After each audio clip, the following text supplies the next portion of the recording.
Class 5-এ class teacher যিনি ছিলেন বিলে স্যার, ওই ফার্স্টে যখন 5-এ সবাই ছেলেরা যখন আসে সবাইকে দাঁড় করিয়ে করিয়ে জিজ্ঞেস করা হয় যে তুমি লাইফে কাকে আইডল হিসেবে গণ্য করো, সবাই বলছে স্বামী বিবেকানন্দকে, নেতাজি সুভাষচন্দ্র বসু। আমি দাঁড়িয়ে বলছি শাহরুখ খান। ছোটবেলা থেকেই আমার মধ্যে একটা ইচ্ছে ছিল যে যেটাই করব সেটা বড় কিছু হতে হবে। প্রথম এই অভিনয়ের কথাটা মাকে জানিয়েছিলাম, বাবাকে বলার সাহস হয়নি। মানে ওটা আমার একটা ফিলিং ছিল, ওই ট্রেনটা থেকে নামবো, সিএসটি ট্রেনটা থেকে এইভাবে ব্যাগটা ধরে ব্যাগটা থেকে পাটা দিয়ে নামবো, ও সিটি অফ ড্রিমস। 2nd ফেব্রুয়ারি 2015 আমি মাঢাতে অডিশন দিয়েছি। 23rd ফেব্রুয়ারি হচ্ছে আমার জন্মদিন। ওকে, হ্যাঁ, 23rd ফেব্রুয়ারিতে আমি বসে আছি, ঘড়ি কাটায় তখন 3:30। ফোন এলো, প্রফেশনটাই আমার কতটা কি হবে হবে না, এখানে আমি দাঁড়াতে পারবো। আমি বুঝেছিলাম যে যাই হয়ে যাক লাইফে, যতই নিচে নেমে যাই, যতই ওপরে উঠে যাই, আমার হবার হলে তো ভাই এইখানেই হবে। খুশি থাকার মন্ত্রটা কি? মেন পারপাসটা এটাই হচ্ছে যে আমরা আমাদের ফ্যামিলিকে গর্ববোধ করাতে পারছি। জিম করাটা কি একদম আবশ্যক? আমি তো খুব একটা জিম করি না। আমাদের অনেক সময় মানে নজর কিন্তু কাছের মানুষের থেকেও লেগে যায়, নিজেরও নজর লাগে। এরকম না যে আমি খারাপ চেয়ে করছি, কিন্তু টলিউডে কাজ পেতে গেলে কি করতে হয়? Hard work. তো এই ইন্ডাস্ট্রিগত ভাবে দুটো জায়গার পার্থক্যটা?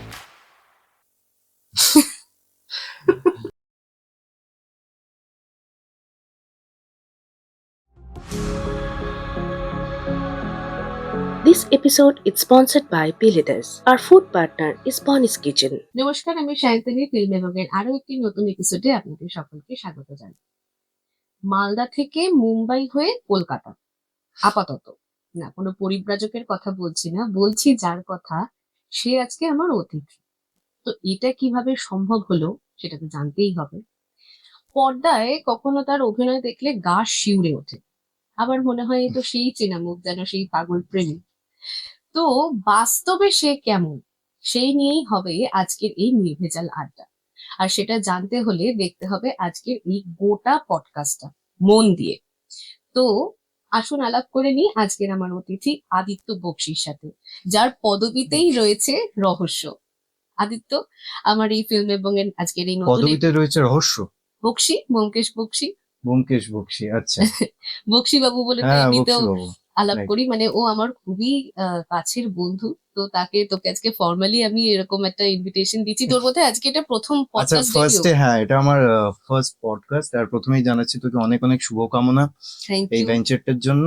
খুব ভালো, আর এটা খুব একটা সুন্দর উদ্যোগ। এটা দিয়ে আমরা আমাদের সমাজকে এবং সকল দর্শকবৃন্দের কাছে আমরা অনেক কিছু তথ্য, অনেক কিছু মানুষের নিজের কথা এবং বাইরের কথা সবকিছু আলোচনা করতে পারবো। এটা ডেফিনেটলি একটা খুব ভালো ভেঞ্চার। হিসেবেই এটার নামটা দেওয়া, যে ফিল্ম এবং যে ফিল্ম ছাড়াও আরো অন্যান্য যা কিছু রয়েছে সেই সমস্ত কিছু নিয়েই আমরা এখানে আলোচনা করব। এক্স্যাক্টলি, আমরা সচরাচর তো বুঝতে পারি না, শুধুমাত্র আমরা সেলিব্রিটিদেরই নয়, মানে যে কোনো মানুষ যারা সমাজের বিভিন্ন জায়গায় রয়েছেন, তাদের যে লাইফের কথা, সেটা আমরা পডকাস্টের মাধ্যমে আমরা এখন তো জানতে পারছি। তো এটা খুব ভালো উদ্যোগ। Thank you so much.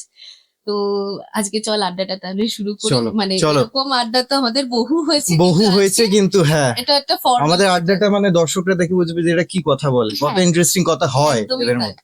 এবং আজকের এই আড্ডাটা কিন্তু ভীষণ ইন্টারেস্টিং হতে চলেছে, তাই একদম স্কিপ করা চলবে না। তো শুরুটা একেবারে শুরু থেকেই করি চল। তোর যেটা বললাম যে মালদা থেকে মুম্বাই হয়ে আপাতত তুই এখন কলকাতায়। তোর ওই ছোটবেলা, জন্ম, বেড়ে ওঠা, স্কুল, বন্ধু বান্ধব, এইসব নিয়ে যদি শুরুটা করা যায়। আমার রামকৃষ্ণ মিশন বিবেকানন্দ বিদ্যা মন্দির, সেখানে 5 to 12, মানে এটা মালদায়। কিন্তু আমাদের স্কুলের যে ধরনের মানে স্ট্রিক্ট, তারপর বলতে পারিস যে অনেকটা মানে পড়াশোনা কেন্দ্রিক স্কুল, ডিসিপ্লিনড, মানে যেরকম আমাদের মিশনারি যেরকম হয়। তো সচরাচর মানে এই মানে এই আর্টিস্ট অনেকে বেরিয়েছে, কিন্তু এই যে অভিনয়, অ্যাক্টর এই ব্যাপারটা সেই রকম ভাবে স্কুলে কিন্তু আমার জানা নেই। তো আমাদের স্কুলের মধ্যে আমি হয়তো প্রথম একজন এরকম ছাত্র ছিলাম যার মধ্যে এই ধরনের একটা প্রথম থেকে একটা ইচ্ছে ছিল। ইভেন একটা কথা বলি, গল্প মনে পড়ে গেল, সেটা হচ্ছে যে ক্লাস 5-এ তখন আমাদের স্যার ছিলেন, ক্লাস টিচার যিনি ছিলেন বিলে স্যার। তো ওই ফার্স্টে যখন 5-এ সবাই ছেলেরা যখন আসে, সবাইকে দাঁড় করিয়ে করিয়ে জিজ্ঞেস করা হয় যে তুমি লাইফে কাকে আইডল হিসেবে গণ্য করো। তো মানে এটা আমি জানি না, খুব এম্বারেসিং। আমার ওখানে ক্লাসে ভীষণ এম্বারেসিং একটা সিচুয়েশন হয়েছিল। সবাই বলছে স্বামী বিবেকানন্দ কেউ, নেতাজি সুভাষচন্দ্র বসু। আমি দাঁড়িয়ে বলছি শাহরুখ খান। লাভলি। লাভলি, আমি শাহরুখ খান বলছি। এবার আমার পেছনে ডান দিকে মা দিকে আছে, বলছে এই কি বলছিস কি বলছিস কি বলছিস, শাহরুখ খান মানে শাহরুখ খান কি, এই তুই বল, মানে হ্যাঁ, অন্য কারোর নাম বল, নেতাজি সুভাষচন্দ্র বসু, স্বামী বিবেকানন্দ বা রামকৃষ্ণ পরমহংসদেব, হ্যাঁ এনাদের নাম বল, তুই বল শাহরুখ খান। আমি বলছি আরে দাঁড়া না, শাহরুখ খান। মানে আমি ছোটবেলা থেকে আমার ফার্স্ট হলে আমি সিনেমা দেখেছিলাম বোধহয় কুছ কুছ হোতা হ্যায় বা ডিডিএলজে। তো সেইটা দেখার পর মা বাবার সঙ্গে দেখতে গেছিলাম। হ্যাঁ, সেইটা দেখে আমার সামথিং, তখন তো একদমই বুঝতাম না, কিন্তু সামথিং আমার মনের মধ্যে এটা আসছিল, মানে ব্যাপারটা যে মানে কিছু তো একটা ডিফারেন্ট একটা জিনিস, হ্যাঁ একটা ভাইব, একটা ডিফারেন্ট একটা জিনিস, হ্যাঁ, কিন্তু সেটা বুঝতে পারতাম না যে পরবর্তীকালে মানে মাথার মধ্যে এরকম ভাবে ঢুকবে। যাই হোক, তো এইটা একটা খুব স্মল ইনসিডেন্ট, কিন্তু এটা আমার লাইফে এটা মনে থেকে গেছে। এটা ক্লাস 5-এর একটা ইনসিডেন্ট, আমার মনে আছে। এটা ক্লাস 5B তে আমি ছিলাম আর এইটা হয়েছিল। তো সেখান থেকে এখন বন্ধুরা আমাকে বলে যে তুই তখন বলেছিলি। মানে আমরা বুঝতে পারিনি, কারণ আমাদের স্কুলে সবাই পড়াশোনার মধ্যে থাকে এবং আমিও পড়াশোনায় খুব একটা খারাপ ছেলে নই, এবং পড়াশোনা করতে হয় খুব স্ট্রিক্ট ডিসিপ্লিনের মাধ্যমে। তো এই আর কি, তো এইভাবে শুরু হয়। আহ কলেজটাও কি তোর এই- ওখানে? হ্যাঁ, কলেজ? কলেজ না, কলেজ আমার কলকাতায়, আশুতোষ কলেজে। আচ্ছা, ও তার মানে ইন বিটুইন কলকাতা একবার ঘুরে গেছিস।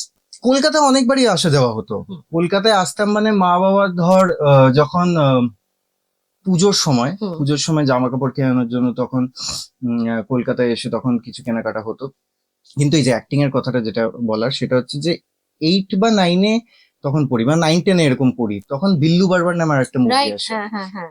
তো আমি আর আমার একটা ফ্রেন্ড, ইরফান খান। না ইরফান খান, এক্স্যাক্টলি।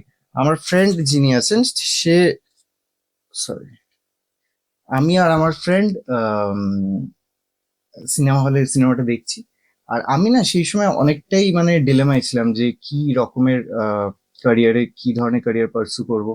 কিন্তু ছোটবেলা থেকেই আমার মধ্যে একটা ইচ্ছে ছিল যে যেটাই করব সেটা বড় কিছু হতে হবে। Right. হ্যাঁ, সেটা পাবলিক রিলেটেড হোক কি না হোক সেটা ম্যাটার করছে না, কিন্তু একটা বড় কিছু হতে হবে। যে আমি যেটা করছি, আমি একটা লাইফ পেয়েছি, সেই লাইফে আমি একটা জিনিস করব, সেটা হলো কি হলো না ডাজন্ট ম্যাটার, কিন্তু আমার চেষ্টাটা থাকবে একটা কি বড় কিছু করার এবং মানুষের সামনে নিজেকে তুলে ধরার। তো সেই সিনেমা হয় বিল্লু বারবার দেখতে দেখতে আমি আমার ওই ফ্রেন্ডকে বলেছিলাম যে now I found it, got my profession, মানে এরকম একটা মনে হয়েছিল। আর দেন কলকাতায় আসার পর কলেজ শুরু হয়, আশুতোষ কলেজে কম্পিউটার সায়েন্স অনার্স নিয়ে। প্রথম এই অভিনয়ের কথাটা মাকে জানিয়েছিলাম, বাবাকে বলার সাহস হয়নি। বাবা কি খুব স্ট্রিক্ট? বাবা স্ট্রিক্ট না, একদমই স্ট্রিক্ট না, কিন্তু বাবা ডেফিনেটলি পড়াশোনা করে তারপর মাস্টার ডিগ্রি করে চাকরি করে, মানে একাডেমিক ওরিয়েন্টেড একটা লাইফ যেরকম হয়। আমার বাকি বন্ধুরা সবাই মোটামুটি ডাক্তার, ইঞ্জিনিয়ার বা বিভিন্ন ব্যাংকে, বিভিন্ন ফিল্ডে চাকরি করছে। তো এইভাবেই মানে যাওয়ার কথা ছিল। বান্ধব মানে কি, এটা তোর মালদার বন্ধু বান্ধবদের কথাই বলছিস? মালদার বন্ধু বান্ধবদের কথা বলছি। এই ছোটবেলাটা কেমন কেটেছে এই বন্ধু বান্ধবদের নিয়ে? মানে এটা তো ছোটবেলাটা মালদায় আমাদের ওখানে আহ স্কুল থেকে বেরিয়ে আর বাড়ি গিয়ে, আবার বাড়িতে যাওয়া হতো শুধুমাত্র পড়াশোনা পড়াশোনা করার জন্য, আর বাড়িতে রাত্রে ঘুমানোর জন্য। আর বাকিটা সময় সকাল থেকে আমাদের ছিল মানে প্রাইভেট টিউশন, 7টা থেকে 9টা প্রাইভেট টিউশন দিয়ে 9টা থেকে 4টে অব্দি স্কুল। তারপর স্কুলের পরে বাড়িতে এসে কোনো মতে খেয়ে দিয়ে আবার 6টা থেকে 8টা একটা প্রাইভেট টিউশন দিয়ে। হ্যাঁ, মানে মাধ্যমিক উচ্চ মাধ্যমিকের প্রচুর পড়াশোনার চাপ থাকে, প্রচুর। মানে 80%-এর উপর মার্কস তো মানে আমাদের স্কুল থেকে, হ্যাঁ কোনো ব্যাপার না, মানে এরকম পাস মার্কস এর মতন। হ্যাঁ মানে এক্স্যাক্টলি এরকমই ব্যাপার। যে 70-75% পেলে মানে বকাবকি করতো, আর নাম্বার খুব কমে খারাপ। গেল, হ্যাঁ খুব খারাপ, এরকম একটা ব্যাপার ছিল। এবং হেডমাস্টার যিনি মহারাজ ছিলেন উনি বাড়িতে এসে চেক করতেন আমাদের 9-10-এ, যে Proper হঠাৎ পড়াশোনাটা করে হচ্ছে হঠাৎ কিনা। করে ভিজিট, মানে টিভি দেখছি, হঠাৎ করে টিভি দেখছি, বাংলা সিরিয়াল দেখছি, হ্যাঁ। আম, আহ, তখন দেখতাম কি এক আকাশের নিচে, হুম হুম হুম হ্যাঁ। হুম। তো দেখছি হঠাৎ করে মহারাজ চলে এসেছে, ডক্টর দেখছি প্রিন্সিপাল দাঁড়িয়ে আছে সামনে। এবার ব্যাস। মা, হ্যাঁ আমার মা, ইয়ে কই, আদিত্য কই, দেখছি তখন তো আর মহারাজের সামনে দিয়ে উপরে যেতে পারছি না, সেই তো। নিচে ঘর উপরে পড়ার রুম, তো এবার উপরে যেতে পারছি না, নিচে সবাই বসে আছে ফ্যামিলি। এবার ওখান থেকে যেতে গিয়ে ধরা পড়ে গেছি। এবার মানে এরকম প্রচুর ইনসিডেন্ট হয়েছে, পরে গিয়ে না বাড়িতে পড়াশোনা হচ্ছে না, মানে এরকম একটা চাপের মধ্যে, পড়াশোনার চাপ ছিল স্কুলে, কিন্তু প্রচুর মজা করতাম আমরা। মানে যারা মানে যত দুষ্টু বেশি, এটা তো হয়, মানে যে সব স্কুলে যত বেশি ডিসিপ্লিন থাকে তারা তত বেশি বদমাইশ একদম হয়, একদম। হ্যাঁ। তুই কি দুষ্টু ছিলি? দুষ্টু তো মানে আমরা এমনি সবাই, দুষ্টু তো হ্যাঁ হয়। ওই আর কি। আহ প্রচুর খেলতাম, প্রচুর ক্রিকেট, ফুটবল, মানে যখন টাইম পেতাম তখনই খেলতাম। ওই বিকেলবেলা যে 4টা থেকে 6টার যে গ্যাপটা পেতাম, হুম হুম সেখানে মানে খেয়ে দিয়ে খেলতাম, খেলে এসে বাড়িতে চেঞ্জ করে আবার পড়াশোনার ব্যাপার, হুম। মানে খেলাধুলোটা সবসময় থেকেছে বন্ধুদের আচ্ছা। সঙ্গে। আর আমি খুব লাকি যে আমার এখনো মালদার যে গ্রুপটা, যে বন্ধুটা, তারা কিন্তু আমার এখনো ওই রকমই বন্ধু রয়েছে। এটা কিন্তু একটা খুব বড় এখনো ব্যাপার, এখনো মানে যেটা জেনারেলি থাকে না। হয় না, এখনো কিন্তু 15-20 জনের আমাদের গ্যাদারিং হয় বাপ ওখানে, রে। হ্যাঁ। মানে পিকনিক টিকনিক সবকিছু এরকম। পিকনিক, কোনো বন্ধুদের অনুষ্ঠান হলো কোথাও, বিয়ে টিয়ে কারো এখন তো বিয়ে, সবার বিয়ে হ্যাঁ হচ্ছে। বিয়ে, যে কোনো কিছুতে মালদা গেলে পুজোর সময় তো বিশাল ব্যাপার, হ্যাঁ, মানে আসবো ওগুলোতে আস্তে আস্তে হ্যাঁ। একটু একটু করে ঢুকবো। আচ্ছা, এখন বর্তমান সময়ে কেমন আছিস? মানে 2025 কেমন কাটলো একটু? 2025 খুব একটা ভালো কাটেনি, দু সেটা হাজার পঁচিশ সবারই ভালো খুব কাটেনি না, খারাপ দু হাজার কেটেছে। চব্বিশও ভালো কাটেনি। 2 বছর ধরে মানে সেরকম ভাবে খুব একটা ভালো কাটেনি, মানে কাজকর্ম চলছে কিন্তু সেই রকম ভাবে আহ যেটা চাইছি সেই কাজটা করার, মানে যেটা করার ইচ্ছে সেই কাজটা পাচ্ছি না, কিন্তু কাজ চলছে, সেটা করছি, এরকম একটা হুম, হুম, টানাপোড়েন চলছে। হুম, তো খুব একটা ভালো যায়নি, মানে আমি বলবো যেহেতু আগের কয়েকটা বছর খুব ভালো গেছে, হুম, হুম। তার পার্সপেক্টিভে, পরিপ্রেক্ষিতে পরিপ্রেক্ষিতে আমি সেটাই বলবো যে খুব একটা হ্যাঁ, আশা করা যাচ্ছে যে এই 2026টা হয়তো ভালো যাবে, মানে সবাই তো ডেফিনেটলি সেটাই ভালো ডেফিনেটলি ভালো বলছে। যাবে। এটা সাইকেল, খারাপ ভালো খারাপ ভালো, এটা পুরো হ্যাঁ, সাইকেল। এটা খারাপ ভালো হবে, আবার খারাপ হবে, আবার ভালো এবং হবে। 2025টা নানান রকম ডিজাস্টারের ওপর দিয়ে গেছে, সাংঘাতিক বড় বড় হ্যাঁ দুর্ঘটনা হ্যাঁ সমস্ত হ্যাঁ। কিছু। ফাইন্যান্সিয়াল একটা বিশাল বড় একটা ধাক্কা সবার ক্ষেত্রে, মানে আমাদের মনে হয় যে শুধুমাত্র আমাদের ক্ষেত্রে, কিন্তু দেখা গেলে সবার ক্ষেত্রে এই একই বিষয়। হ্যাঁ, তো সব আশা করা যায় 26টা খুব ভালো যাবে। তো এই আশার যখন একটা কথা হচ্ছে, তো এবার বল অভিনয়টাতে আসা কিভাবে, মানে মালদা থেকে তুই মুম্বাইতে কি করে পৌঁছে গেলি? হ্যাঁ, তো এই কথাটাই বলছিলাম তখন তো। আহ, তো এবার আমি মাকে বললাম কলকাতায় এসে যে আমার এটা করার ইচ্ছে। তো আর মা না আমার মানে প্রচন্ড শাসন করেন, আর যত আচ্ছা, ছোটবেলায় প্রচুর মার খেয়েছি। মানে মাই তাহলে বেশি স্ট্রিক্ট? হ্যাঁ, মা মা প্রচন্ড স্ট্রিক্ট, মার হাতে এত ভয় মার পাস খেয়েছি, মাকে? অনেক মার খেয়েছি। ভয় পাস? ভয় তো সেরকম ভাবে পেতাম, ছোটবেলায় প্রচুর ভয় ছোটবেলায়, পেতাম, হ্যাঁ। কিন্তু 11-12 এর পর ভয়টা অনেক কমে গেছিল।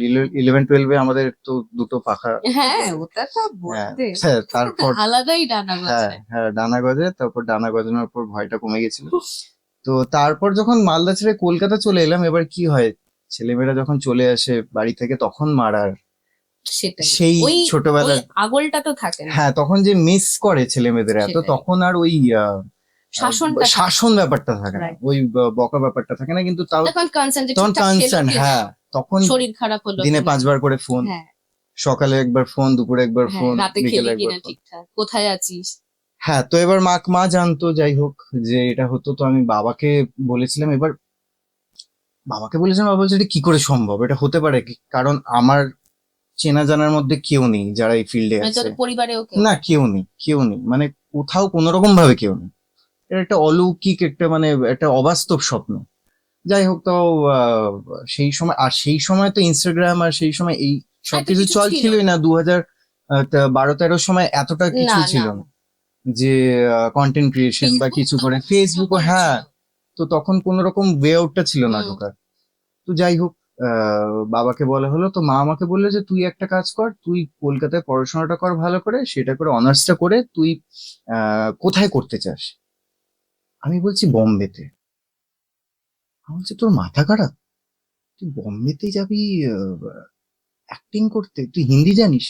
আমি বললাম হিন্দি জানি না, কিন্তু হিন্দিটা শিখে নেব। কেন হিন্দি কেন শিখতে পারবো না? আজকে এত এত লোকজন কাজ হুম। করছে হিন্দিতে গিয়ে, আমাদের বাংলার কতজন কাজ করেছে। তোদের কি স্কুলে হিন্দি ছিল না না না না, সংস্কৃত ছিল? সংস্কৃত ছিল। হুম, সংস্কৃত ছিল, হিন্দি একদমই জানা ছিল না, হুম, শুধু ওই গান থেকে হিন্দি হুম, শেখা, হ্যাঁ, হিন্দি হ্যাঁ, গান থেকে ওইটুকুই। হিন্দি শেখা, হ্যাঁ, ওইটুকুই। হ্যাঁ।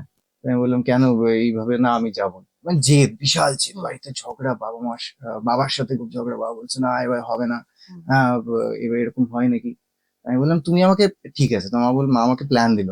মা বললাম তুই একটা কাজ কর, তুই মাস্টার্স ডিগ্রিতে যেটা করবি সেটা তুই তাহলে বোম্বে থেকে কর। ওকে, তখন আমি ক্যাট দিই, ওকে। ক্যাটের জন্য প্রিপারেশন নিই। জাস্ট কিন্তু অ্যাক্টর হওয়ার জন্য আমি কি ডেডিকেশন!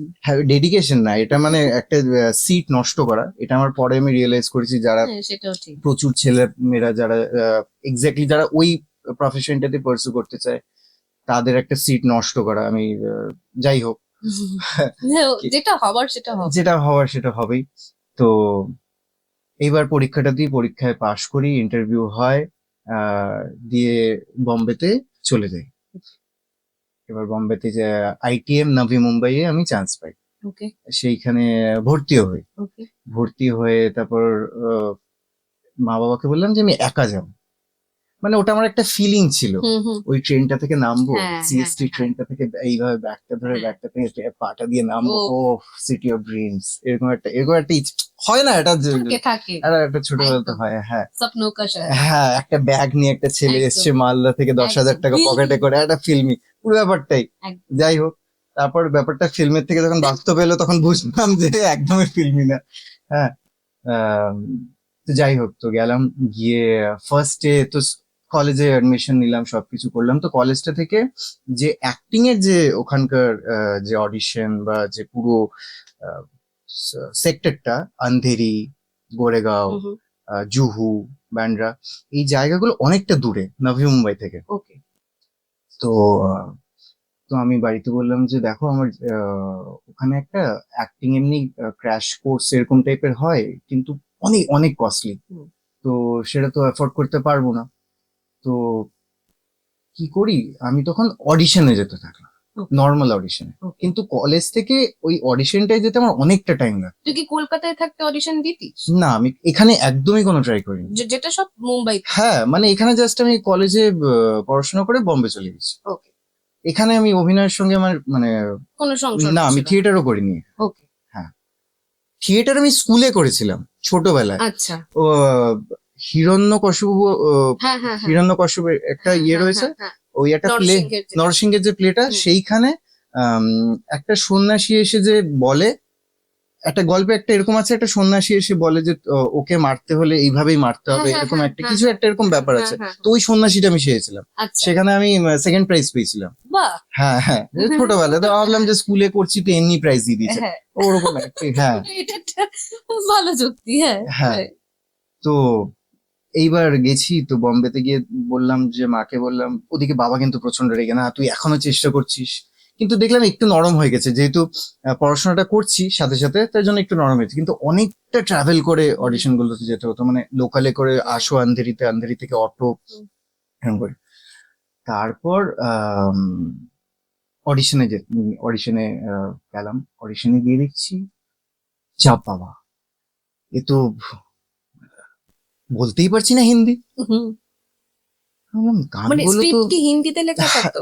স্ক্রিপ্ট ওই রোমান ইয়েতে, রোমান, রোমানে আচ্ছা। রোমান ইংলিশ এরকম তো হুম, হুম, হিন্দি হুম। করে ওরকম করে লেখা থাকে। তো বলতেই পারছি না, কোথাও গিয়ে বলতে পারছি না, কোথাও গিয়ে জেন্ডারের হচ্ছে একটা না, সমস্যা। জেন্ডারের একটা সমস্যা হচ্ছে। আমি বললাম তো এটা তো অনেক সোজা লেগেছিল আমার, টিভিতে দেখে শাহরুখ খানের এত নিয়ম ডায়লগ করে বলে বলেছি, দিচ্ছে।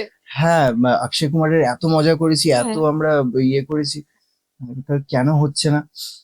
তারপর যখন ওখানে দেখছি, আর ওখানে না এরকম সামনে ক্যামেরার সামনে এইভাবে অন্তত 20-30 জন বসে আছে।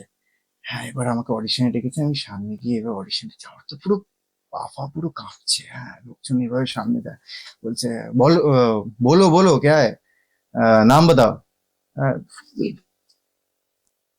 তারপর যাই হোক শুরু হলো, তারপর ওটা ধরতে শিখলাম, এইভাবে ধরে একটা কিছু লিখে, যেটা স্লেটটা হ্যাঁ, হ্যাঁ, হয় হ্যাঁ, স্লেটটা লিখে সেটা, হ্যাঁ এইভাবে দাঁড়াতে details হয়, গুলো প্রোফাইল দিয়ে। দিতে হ্যাঁ, হয়, হ্যাঁ, এটা profile। শিখলাম।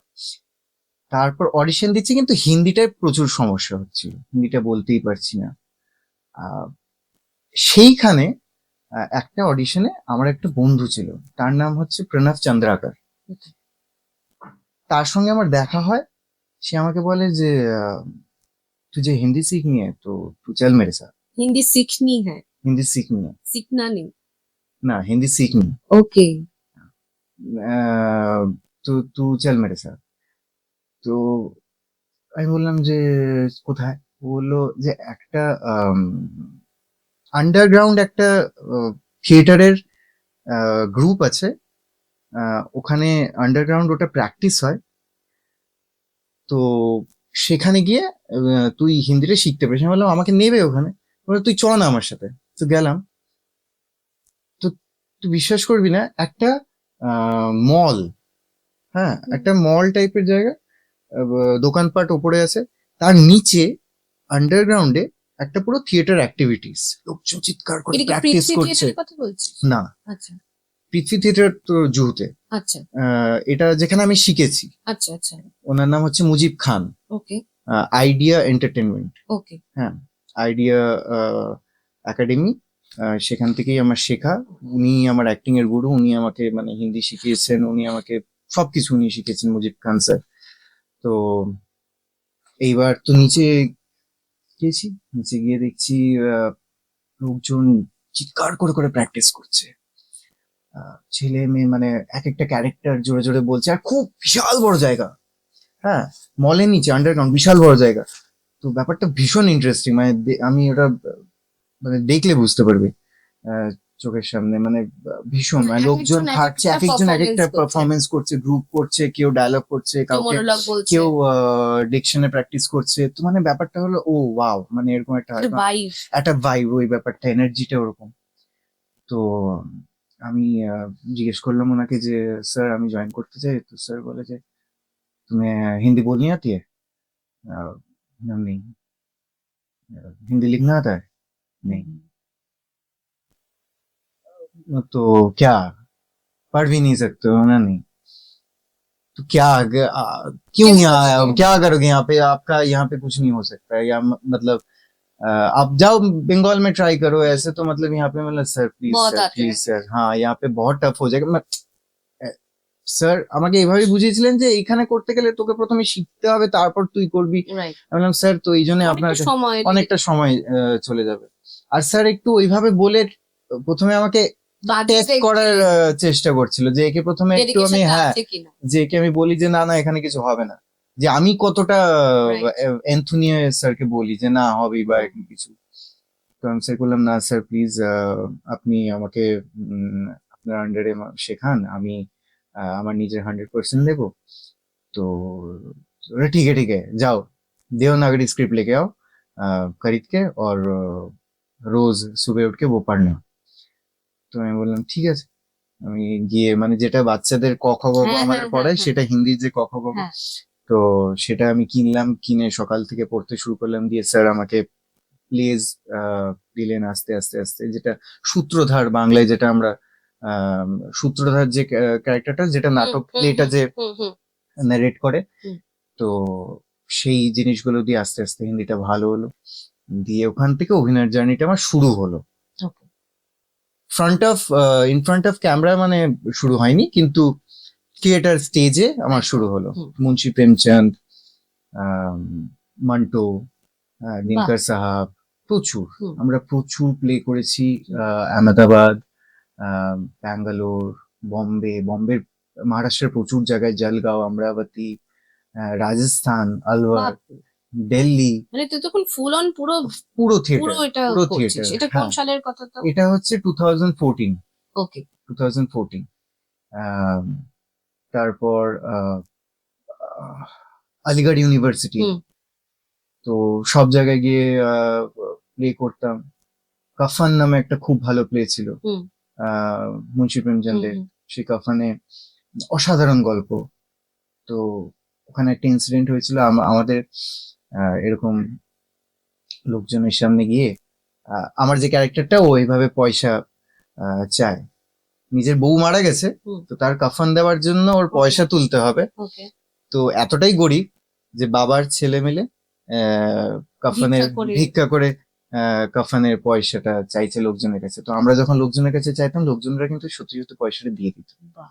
হ্যাঁ, মানে 50 এটা টাকা, আলাদা। 100 টাকা, কেউ 5 টাকা, কেউ 10 টাকা করে পয়সা দিত। মানে ওটা যে একটা কি ফিলিং! অদ্ভুত। আর সামনে 5,000 লোক।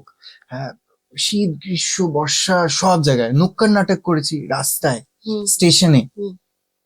জাস্ট 10 জন মিলে গিয়ে হুম, হুম। বাজাতে বাজাতে হুম, বাজাতে হুম, বাজাতে হুম। বাজাতে বাজাতে লোক জড়ো করতে করতে করতে করতে হুম। ওগুলো বিভিন্ন ধরনের সোশ্যাল ট্যাবু, একদম। সোশ্যাল ইস্যু কোনো নিয়ে, মেসেজ। কোনো মেসেজ গুলো নিয়ে নুক্কার নাটক গুলো করা হতো। তো গ্রেট এক্সপিরিয়েন্স, মানে সেই ট্রেনে করে যাবার, ট্রেনে রিহার্সাল হতো, হুম, ওখানে গিয়ে নেমে আলাদাই। আলাদা ওই থিয়েটারের এক্সপিরিয়েন্স মানে কল্পনা করা যায় না। তাহলে তোর ওই ক্যামেরার সামনে যে অভিনয় শুরু, সেখান থেকেই কি কোনোভাবে যোগাযোগ হলো এই থিয়েটার করতে করতে? না, থিয়েটার করার পর আবার অডিশনে গেলাম। ওকে। তখন তুই জানিস যে তুই হিন্দিটা পড়তে লিখতে শিখে হিন্দিটা ফেলেছিস। হিন্দিটা মোটামুটি মোটামুটি, খুব মোটামুটি। একটা না, মোটামুটি। কারণ যতই হোক আমরা যখন প্লেটা করছি তখন কি হয় যে ওই ওই রিদিমে আমরা পড়ি, হ্যাঁ। কিন্তু আমি যখন তোর সঙ্গে বাংলায় মাতৃভাষায় কথা বলছি তো বাংলা ডায়ালেক্টের একটা ছাপ চলে আসে। হ্যাঁ, তো হিন্দিতে তো আমার ওখানে ছোটবেলা থেকে বড় হয়ে ওঠা নেই। রাইট। তো সেখানে তো একটা টাইম ওই লাগবে, fluency ওই টা- ফ্লুয়েন্সিটা, মানে যে কোনো উঠতে চলতে বসতে একদম। যে হ্যাঁ, কথাটা হ্যাঁ। বলা। হ্যাঁ, তো যাই হোক, তো অডিশনে গেলাম। তো অডিশনে গিয়ে আম, এবার বলছে সেম অডিশন গুলোতে কিন্তু যাওয়া শুরু করেছি। কারণ ওখানে যে কাস্টিং ডিরেক্টর আছে সেম ऑडिशन গেছি। তো বলছে যে आपकी हिंदी तो अच्छी हो गई, लेकिन एक्टिंग ना लाउड है। হুম। মানে তুই তারপর ওইগুলো মনে করে বলতে গিয়ে তোর হ্যাঁ, মনে করে বলতে গিয়ে এক্সপ্রেশন গুলো লাউড না। আমি যেহেতু প্র্যাকটিসটাই করেছি থিয়েটারে, আর আমাদের থিয়েটার না, আমাদের অনেক জায়গায় ওপেন থিয়েটারও হতো, মানে শেষে বসে থাকা দর্শকও যাতে শুনতে পারে সেই শুনতে পায়। একটা pitch হ্যাঁ, মানে maintain করে। অনেকটা যেরকম সাউন্ড যাত্রা এরকম যেরকম। থাকে, হ্যাঁ, যাত্রা টাইপ। আর অনেক হলেও এরকম হতো যেখানে হয়তো সাউন্ড অ্যাকোস্টিক, যেটা একটা একদম। অ্যাকোস্টিক থিয়েটার যেটা হয়, একদম। সব জায়গায় তো অ্যাকোস্টিক থিয়েটার হয় না। না, তো ও, সেইখানে অনেকটাই লাউডে হ্যাঁ বলতে প্রজেক্ট হতো। করতে হতো। তো বলছি যে না, একটু তো ওভার লাগছে, লাউড লাগছে। তো যাই হোক, আমি বুঝলাম যে ঠিক আছে, এইটা ম্যানেজেবল, হুম। এইটা তো হুম। করে নেব। তো সেই সময় আমি, প্রণব, ওই আমার বন্ধুটা, আর মায়াঙ্ক, ওর একটা ভাই, আমরা তিনজন থাকতাম মাঢা কলোনিতে, একটা পুলিশ কোয়ার্টারের একটা ভাড়া নিয়েছিলাম সেইখানে। সেটাই মানে একটাই ঘরে, হ্যাঁ, তিনজন, আহ, একটা ওয়াশরুম, একটা কিচেন, মানে একটাই ঘর ওখানে, মানে কোনো হল নেই কিন্তু, হুম। ওয়ান আর্কেটাই। হুম। তো রান্না সেইভাবে বান্নাও নিজেরাই করতিস? রান্না বান্নাও নিজেরা করতাম। নিচে একটা দোকান ছিল, সেখান থেকে খাওয়া দাওয়া করতাম। তো সেখান থেকে অডিশন দেওয়া হতে হতে হতে আস্তে আস্তে আস্তে আস্তে আমাকে তারপর কিভাবে আরো সেটেল হয়ে হয়ে অডিশন করতে করতে একটা জায়গায় তারপর ক্র্যাক হয়। সেটার পিছনেও একটা ভীষণ একটা বড় শুনি শুনি কাহিনী আছে। শুনি শুনি। এই গল্পটা ভীষণ অদ্ভুত, মানে এটা আচ্ছা। লোকে বললে হয়তো অনেকে অবাক লাগবে। সেটা হচ্ছে 2nd ফেব্রুয়ারি 2015 ওকে। আমি মাঢাতে, হ্যাঁ, চার বাংলা মারা, ওখানে আমি অডিশন দিয়েছি। একটা ক্যারেক্টার, একটা লিডের জন্য অডিশন দিতে গেছি। তো আমাকে বললো না, তোমাকে তুমি লিডের জন্য মানে লিডের জন্য আমরা একটু এজেড খুঁজছি, তো তুমি তার ভাইয়ের রোলটার জন্য দিয়ে যাও। এবার তখন বা ইন্টারভিউর জন্য আমি রেডি হচ্ছি, এর মধ্যে আমি ঠিক করে নিয়েছি যে ঠিক আছে, এটা ওটা হবে হলে না, হবে না, interview। আমি ইন্টারভিউর জন্য রেডি হই। আমি যদি কাজ পেলাম, কাজ পেতে পেতে রাত্রিবেলা থিয়েটার করব, দিয়ে তারপর দেখা যাবে যা হবে, কারণ টাকা তো লাগবে। হুম। তো এবার ইন্টারভিউর জন্য হচ্ছে সকালবেলা রেডি হচ্ছি, রেডি হতে হতে হঠাৎ একটা বাবা ফোন করে বলে যে আরো 15টা দিন দেখে নে, দাঁড়িয়ে যা। আমি বললাম, বাবা কি হলো? বাবা হঠাৎ করে বলছে যে- বাবা এই কথা বাবা বলছে। হঠাৎ করে বলছে যে 15টা দিন ওরা দেখে নে। ঠিক আছে, হয়তো সামনে, যাই হোক। তো 21 days, 2nd February, 23rd February, হুম। 23rd February হচ্ছে আমার জন্মদিন। ওকে। তো 23rd February-তে, আরে বাপরে। হ্যাঁ 23rd February-তে আমি বসে আছি, হঠাৎ করে প্রণাম করে আমি বললাম যে ঠাকুর, এতদিন তো আমি খাচ্ছি, কিছু চাইনি, কিন্তু আজকে একটা জিনিস চাইতে চাই, যে তুমি আমাকে এখানে সাস্টেন করার জন্য আমাকে একটা কাজ দিয়ে দাও। বসে গেছি, 3টের সময় বলেছি, তবে উইশটা চেয়েছি। হুম। ঘড়ির কাটায় তখন 3:30। হুম। ফোন এলো, হুম। ফোন ধরলাম, কে? বলছে আপনি 2nd February-তে একটা অডিশন দিয়েছিলেন মাঢাতে, একটা ভাইয়ের চরিত্রের জন্য। বললাম হ্যাঁ। তো আপনি তাড়াতাড়ি আপনার কিছু ফটোজ আর কিছু আপনার যে মেজারমেন্টস আর সবকিছু আছে আমাকে একটু পাঠান তো। আমি ভাবলাম যে কি, কিসের ফটোজ? না না, আপনি কয়েকটা ফটো পাঠান আর আপনার কি কি আপনি মেজারমেন্টস গুলো পাঠান, আমরা আপনাকে কিছু ড্রেসে লুকটা টেস্ট করবো। বললাম কিসের জন্য? যে আমাদের একটা সিরিয়াল আসছে বালাজি টেলিফিল্মসের, তাহলে শেখ বিশ্বাস, তো সেটারই অডিশন ওখানে হচ্ছিল, তো সেইটার যে লিড চরিত্র করছে তার ভাইয়ের জন্য। মানে ইউ সিলেক্টেড? না, তখনও যাই না। আচ্ছা। তো আমি ওকে ঠিক আছে, আমি পাঠালাম। 3:30 হলো, 4টের সময় ফোন এলো যে আপনাকে এক্ষুনি আসতে হবে, আপনাকে এক্ষুনি আসতে হবে সাকিনাকাতে, আমাদের স্টুডিওতে, বালাজির যে হ্যাঁ, স্টুডিও, বালাজি টেলিফিল্মসের, ওদের ওখানে একটাই স্টুডিও। হুম। ওখানেই মানে প্রত্যেকটা সিরিয়াল হয় বালাজি টেলিফিল্মসের, এরকম সারি সারি 9খানা সিরিয়াল এরকম হয়।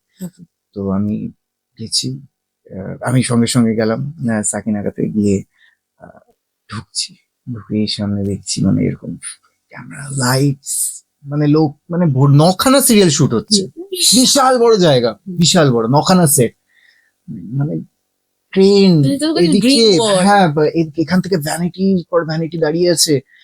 আমি ভাবছি মানে কোথায় চলে গেল? হ্যাঁ মানে ওরকম একটা ব্যাপার যে ফাইনালি একটা কিছু হচ্ছে। দেখেছে, মাথার মধ্যে তো আমার ওইটাও চলছে যে হ্যাঁ। আমাকে উনি বলেছিলেন 21 হ্যাঁ। দিনের মধ্যে কাজ হবে। আমি গেছি, গিয়ে দেখলাম এত জামা কাপড় আনে, এত জামা কাপড় এনে প্রচুর জামা কাপড় পরাচ্ছে, মানে এত জামা কাপড় কি হবে? বলছে না, সবকিছু তোমাকে পরাতে হবে। দিয়ে পরাতে পরাতে পরাতে পরাতে কয়েকটা জামা কাপড় ফটোটা তুলে ওরা পাঠালো। পাঠিয়ে ওরা বললো যে আজকেই আপনি চলে যান এখান থেকে সোজা বালাজি টেলিফিল্মস এর অফিসে। সেটা আছে হচ্ছে ফান রিপাবলিক বলে, আন্ধেরিতে ফান রিপাবলিক বলে একটা মল আছে, তার উল্টো দিকে, ইয়াশরাজের উল্টো দিকে।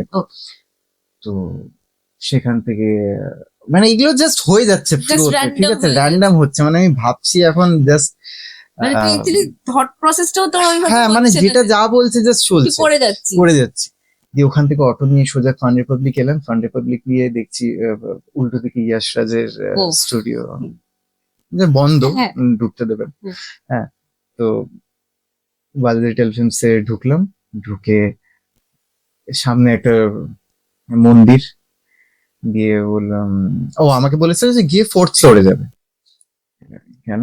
4th ফ্লোরে উঠলাম, উঠে তারপর বলছে আরে Aditya Bakshi, I I I, এটা কোন ব্যাপার স্যাপার? বলছে এই যে আপনার কন্ট্রাক্ট, আমরা আপনাকে ভাইয়ের চরিত্রটার জন্য সিলেক্ট করেছি, আর many many congratulations, welcome to Balaji Telefilms. Oh god, হ্যাঁ, welcome to acting industry, Bollywood, এরকম। তো আমি ভাবলাম যে এটা কি হচ্ছে, মানে মালদা থেকে মানে একটা ছেলে, মানে আমি এটা ভেবেছিলাম মানে একটা অকল্পনীয় একটা ব্যাপার হচ্ছে। আমি যখন সাইনটা করছি তখন আমি ভাবছি যে এটা কি আদৌ এটা হচ্ছে, আর সবকিছু কিন্তু জন্মদিনে, ওই জন্মদিনে সেই 21 দিনে, অদ্ভুত ব্যাপার, মানে এটা জাস্ট অদ্ভুত ব্যাপার আমার লাইফে।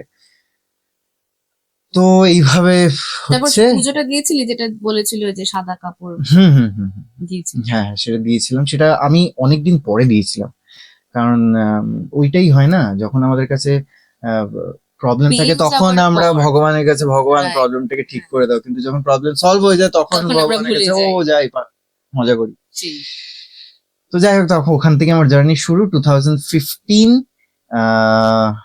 4th April, 4th March, 4th March আমার বোধহয় শুট ফার্স্ট শুট শুরু হয়। বাহ, মানে তোর এই অভিনয়তে আসার যে যাত্রাটা সেটাই একটা পুরো একটা গোটা সিনেমার মতন। হ্যাঁ মানে এটা অদ্ভুত, এটা আমার ভীষণ ইন্সপায়ারিং। আর সেই দিন আমি বুঝে গেছিলাম যে অনেকে ডাউটফুল হয় না যে এই প্রফেশনটায় আমার কতটা কি হবে হবে হ্যাঁ না, এখানে আমি একদম। দাঁড়াতে পারবো না। আমি বুঝেছিলাম যে যাই হয়ে যাক লাইফে, যতই নিচে নেমে যাই, যতই ওপরে উঠে যাই, আমার হবার হলে তো ভাই এইখানেই হবে, হুম। কারণ এটাই সিগন্যাল। আমি ইউনিভার্সে ওই জন্য খুব বিশ্বাস করি, এই সিগন্যাল যখন একবার এসেছে তার মানে আমাকে এই রাস্তাতে এটাই। তো সেখান তুই থেকে যখন বললি যে তুই পাশাপাশি অন্যান্য জায়গায় ইন্টারভিউ দেওয়ার চেষ্টা করছিলি, যখন এটা তোর হয়নি, হুম। তো বা পরবর্তীতেও যদি অভিনেতা না হতিস তাহলে পরে কি হতিস? কারণ তোর স্পোর্টস এর, তুই বলি খেলাধুলা করতিস, তো স্পোর্টস এর একটা ভীষণ একটা ন্যাক রয়েছে, যেটা তোর সোশ্যাল মিডিয়াতেও দেখা যায়, মানে ভীষণ যত না ভীষণ। ম্যাচ হয় তত বেশি তুই ফেসবুকে তোকে দেখা যায়, পারলে তুই খেলছিস আর কি। হ্যাঁ মানে ভীষণ, তো আমার তাহলে কি? ক্রিকেটার হওয়ার খুব ইচ্ছে ছিল ছোটবেলায়। হুম। আর আমি ভর্তিও হয়েছিলাম, কিন্তু ওটা হয়নি সেই সময়, আহ, সেটা হয়নি।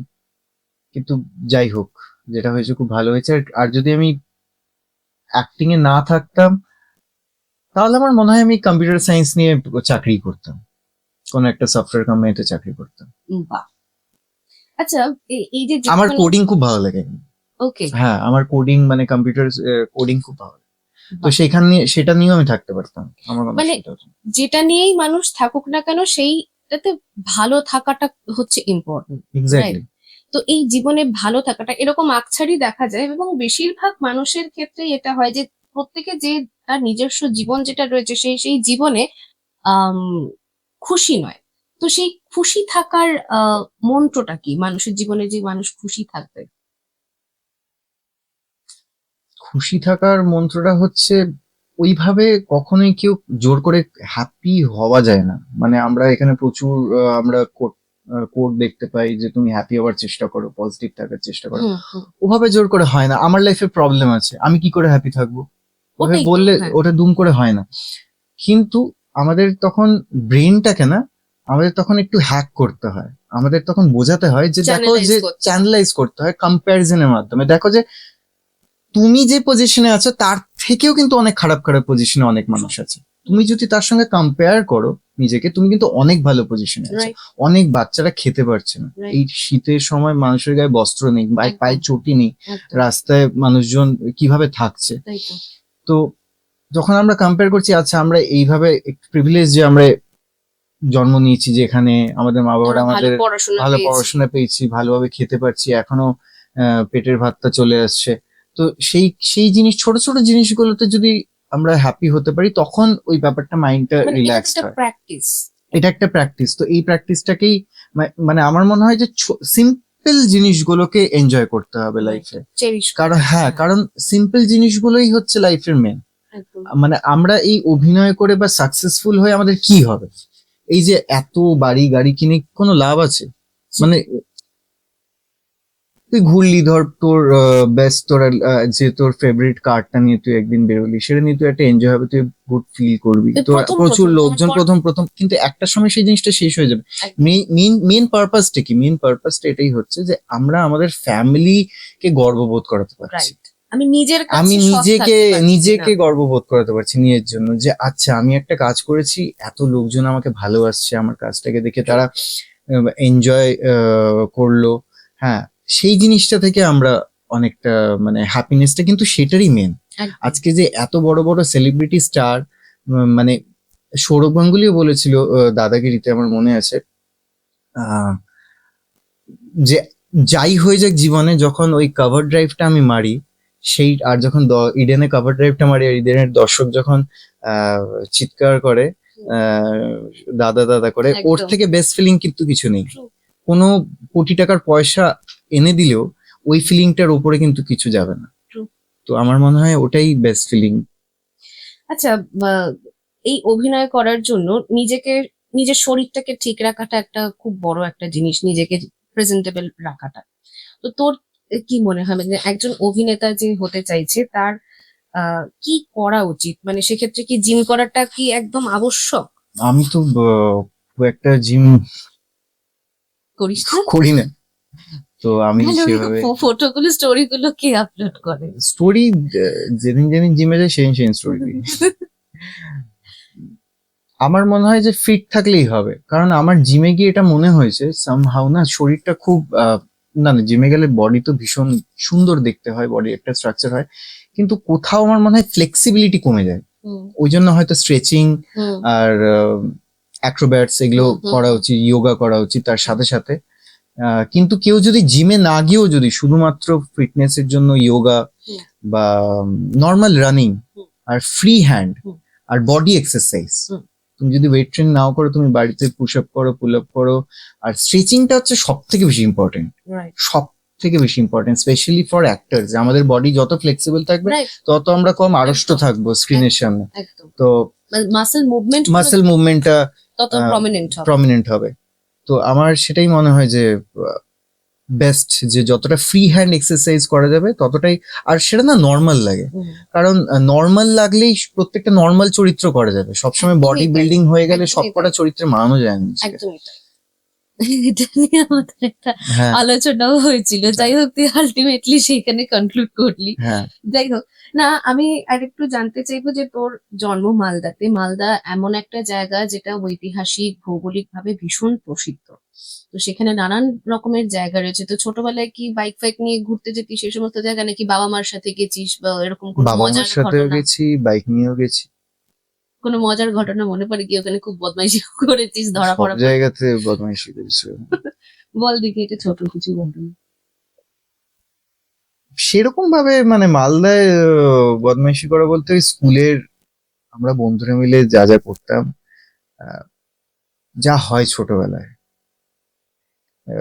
ওই খেলাধুলোর পর কাউকে যার যাকে পছন্দ আচ্ছা, সাইকেল নিয়ে নিয়ে হ্যাঁ, সেই হ্যাঁ, রিক্সার পেছনে বলো। একবার ফলো, যাই হোক এটা তখন একবার তাকালেই মনে তখন হতো, একবার তাকালে মনে হতো হ্যাঁ তাকিয়েছে ভাই, তাকিয়েছে ভাই, ব্যাস, ও তাকিয়েছে, আমার। ব্যাস, উফ, মানে এরকম একটা হ্যাঁ, ব্যাপার হ্যাঁ, ছিল। হ্যাঁ। হ্যাঁ, সেই কিছু লিখে কারো হাত দিয়ে পাঠানো, হ্যাঁ, হ্যাঁ।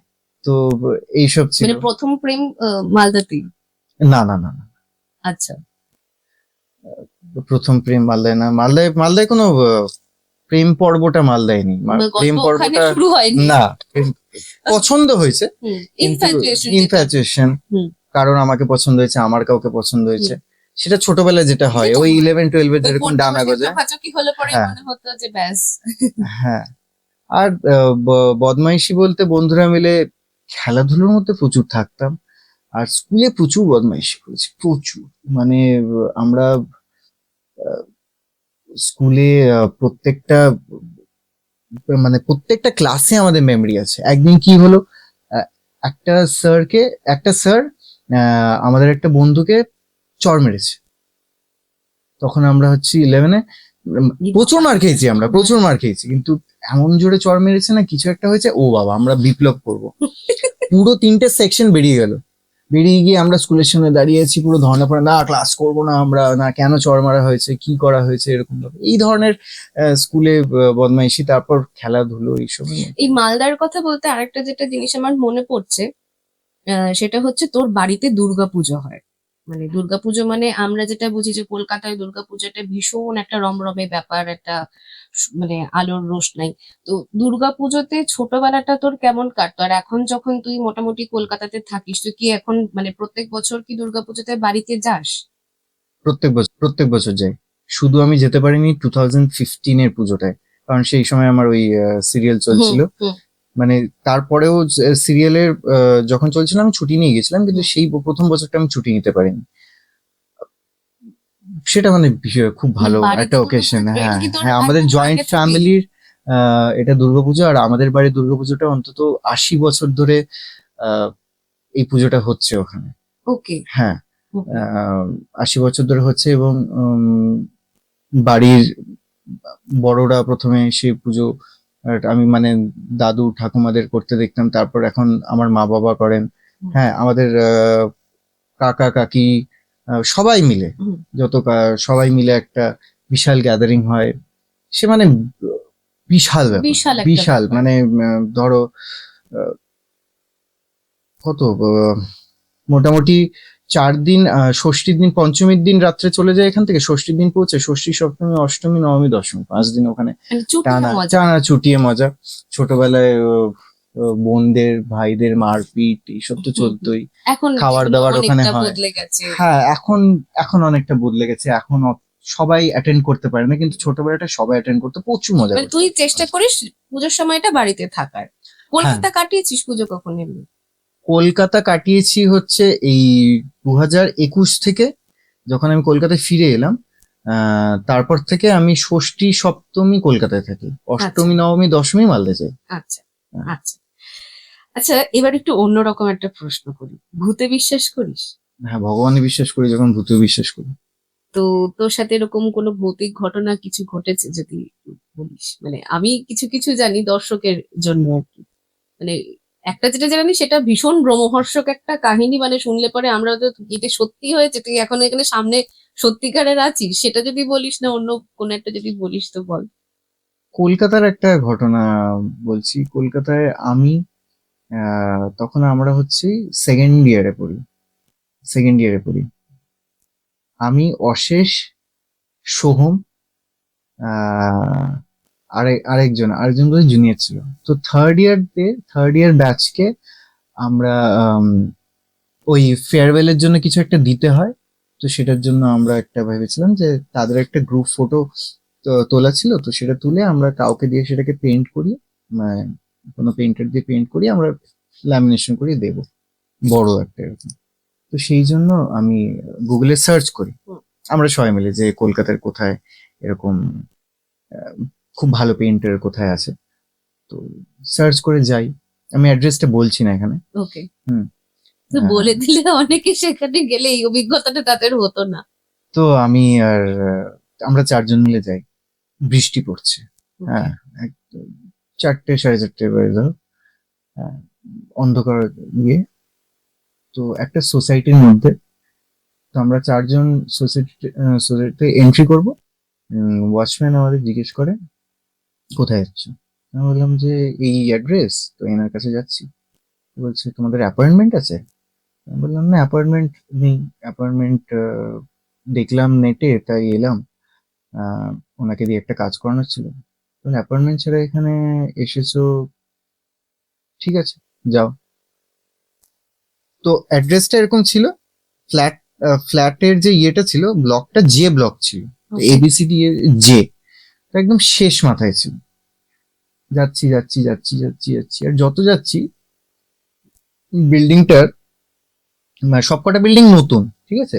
এবার এগোতে এগোতে যে বিল্ডিংটা দেখা যাচ্ছে দূর থেকে, সেটা না অনেকটা আম, একটু ভেঙে চুরে গেছে। পুরনো। ওই পুরনো, হ্যাঁ, গাছ ফাছ উঠে গেছে। তো আমরা আলোচনা করছি কি বাকিগুলো তো ঠিকঠাক, এই ব্লকটা এরকম, মানে এই বিল্ডিংটা এরকম কেন, হুম।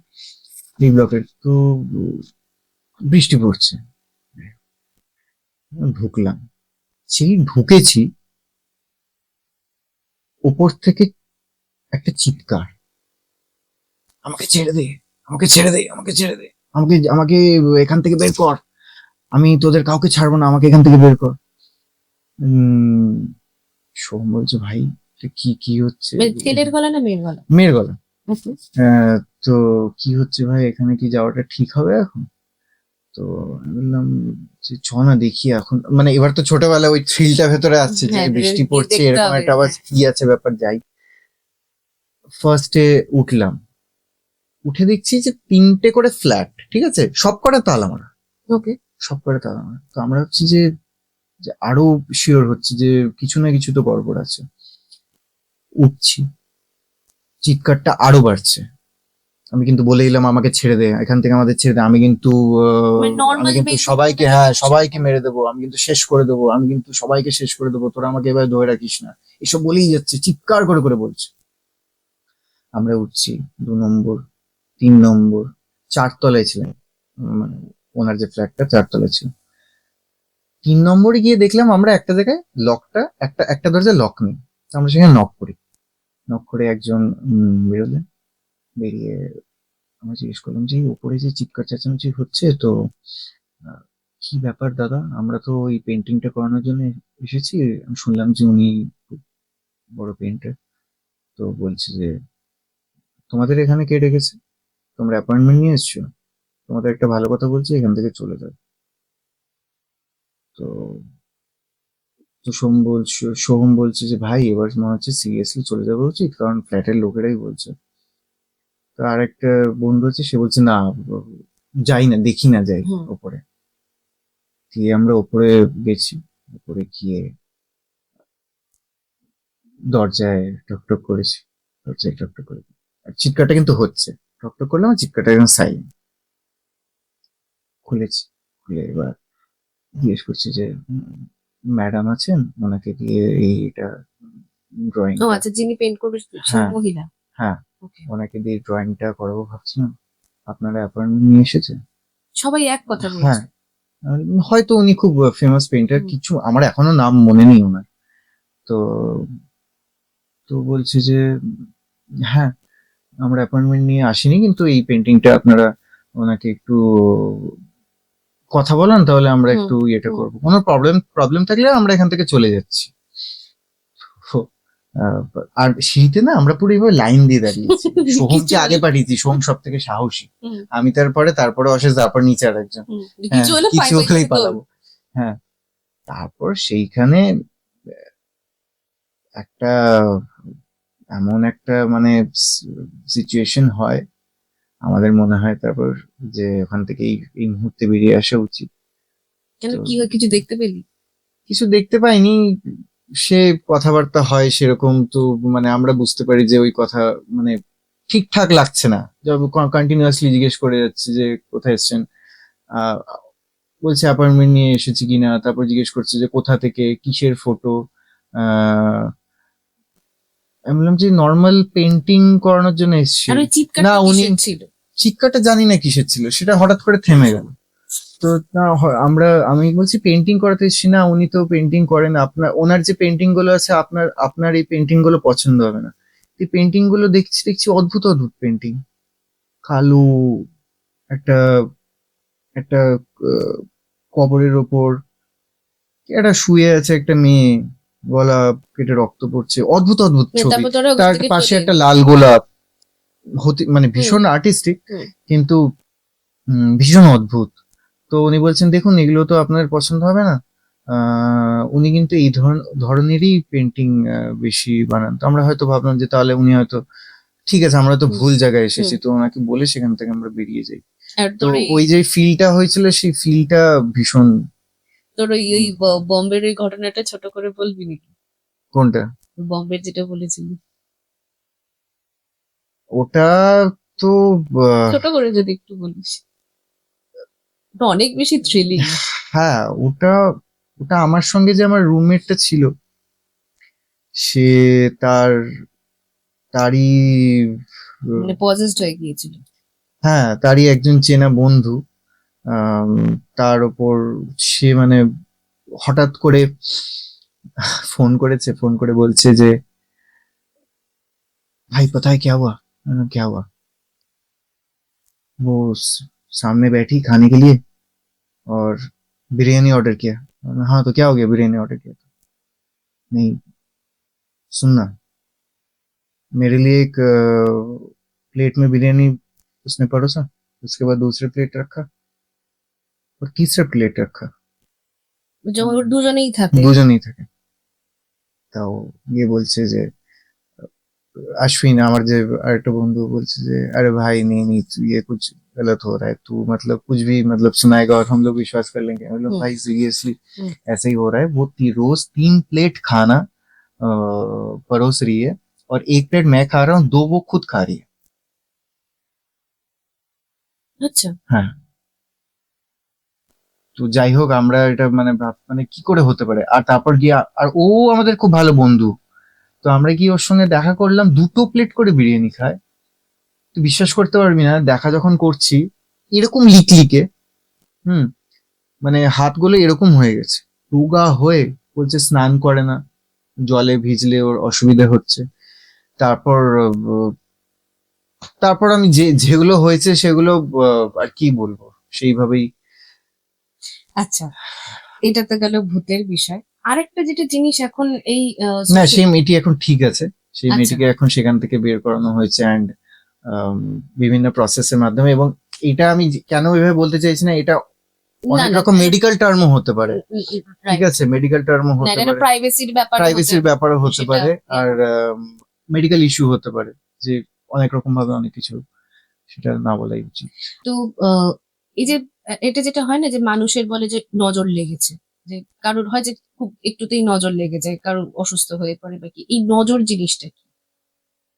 মানে এটা কি ভাইবটাকে আমরা অন্যরকম ভাবে দেখি, না সত্যি সত্যি আমার মনে হয় এরকমটা এটা হয় যে এটা মানে নেগেটিভ নেগেটিভ এনার্জি। আমার মনে হয় যে আহ, কারোর ধর কিছু বেটারমেন্টে, কারোর হয়তো সেই বেটারমেন্টের যে এনার্জিটা আছে, সেই এনার্জিটা অন্য কারোর পাশের মানুষটা হয়তো ম্যাচ করতে পারলো না, বা হয়তো সেখানে হয়তো তার মনে প্রশ্ন এলো যে ওর হচ্ছে, আমার হচ্ছে না কেন। মানে সেক্ষেত্রে হ্যাঁ, ধর এটা সেটা কিন্তু যেরকম হচ্ছে, নট সেক্ষেত্রে নেসেসারিলি মানুষ যে চিনবো কি করে? সবাই মানে খারাপ। সবাই যে না, আমার সবাই জিনিসটা ধর প্রোগ্রেসটা ভালোভাবে নিচ্ছে না, সেটা আমি কি করে চিনবো বা বুঝতে পারবো? মানে এরকমও না যে সবসময় সেটা খারাপই হবে, মানে মানে খারাপ মানুষ হতে হবে নজর দিতে গেলে, এরকম কিন্তু অনেক সময় হয়।